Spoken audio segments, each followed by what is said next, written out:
কোনো এক ভক্ত আজকে খুব গুরুত্বপূর্ণ একটা কমেন্টস করছেন, যে কমেন্টসটা অনেকেই করে থাকে। তো ভক্তের কমেন্টসটা এমন: আসসালামু আলাইকুম ম্যাম, আমার একটি সমস্যা হলো আমার পেনিসটা ছোট, প্রায় 2 ইঞ্চি চিকন।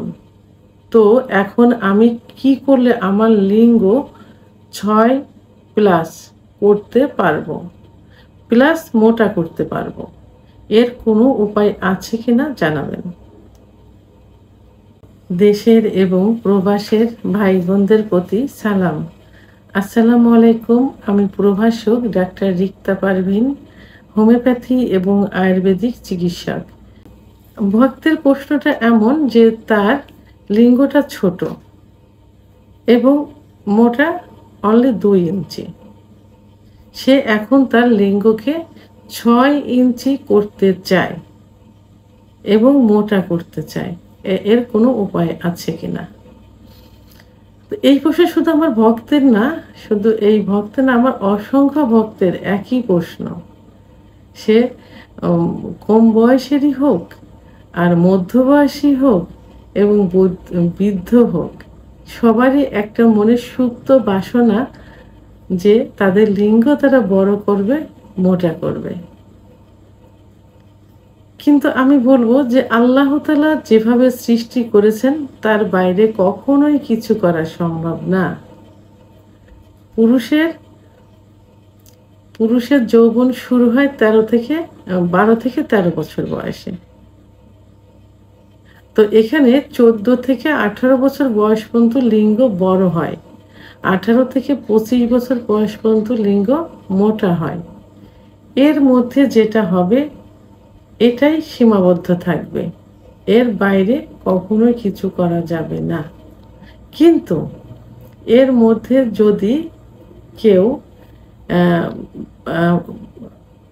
যৌন অত্যাচার করে, অর্থাৎ হস্তমৈথুন, অতিরিক্ত হস্তমৈথুন, বিছানায় ঘর্ষণ, স্বপ্নদোষ, অতিরিক্ত যৌন মিলন অথবা আঘাতের কারণে, যে কারণেই হোক না কেন, যদি এই সময়টাতে বাধা দেয়, যে লিঙ্গ বড় হওয়ার সময়টাতে যদি এই কাজগুলো করে থাকে, তাহলে কিন্তু লিঙ্গ আর বড় হবে না, মোটাও হবে না।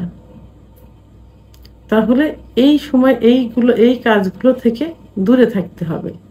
তাহলে আপনার বডি স্ট্রাকচারের সঙ্গে অ্যাডজাস্ট করে লিঙ্গ এমনি ঠিক হয়ে যাবে, তার অনুযায়ী সেটা বড় হবে এবং লম্বা হবে। এবং যদি এই সব কারণ তার হুবহু চলতে থাকে, তাহলে লিঙ্গের যে সাইজটা থাকবে সেটা কি হবে, ধীরে ধীরে অবনতি হবে।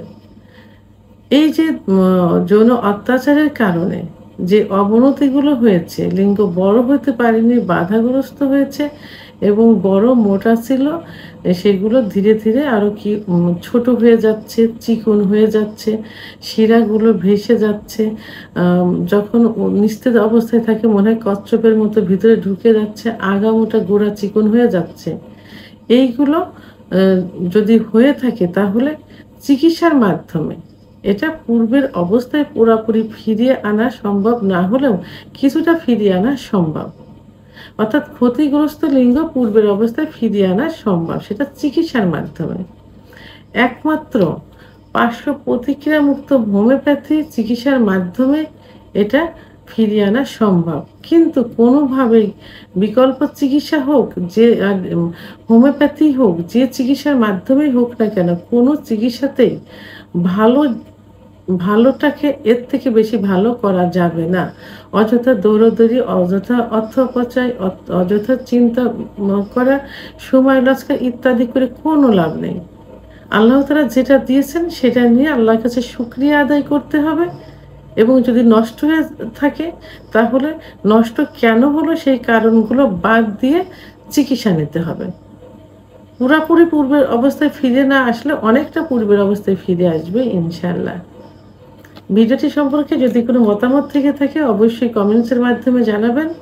আর ভিডিওটি ভালো লাগলে লাইক, কমেন্ট, সাবস্ক্রাইব করে আমার সঙ্গে থাকুন। আল্লাহ হাফেজ।